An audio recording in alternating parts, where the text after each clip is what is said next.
Dinayo nga namin itong nagte-trending na bagong branch ng Mr. Pares dito sa Tagaytay. At meron pala sila ditong pinaparapol na brand new big bike.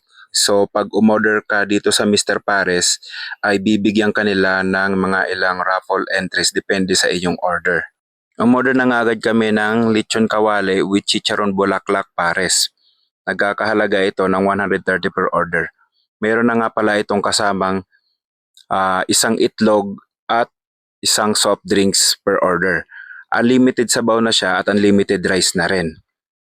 Meron pang ibang choices dito like crispy pata na nagkakahalaga ng 750. Meron na siyang kasamang apat na unlimited rice at apat na soft drinks.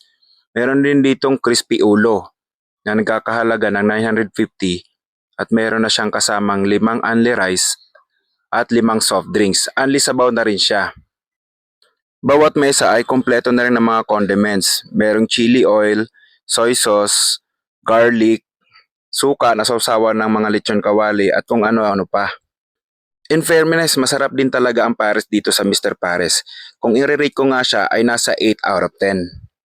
Kaya hindi rin talaga nakakapagtaka na dinarayo to ng mga maraming tao at vloggers, lalong-lalo na ang mga food vloggers.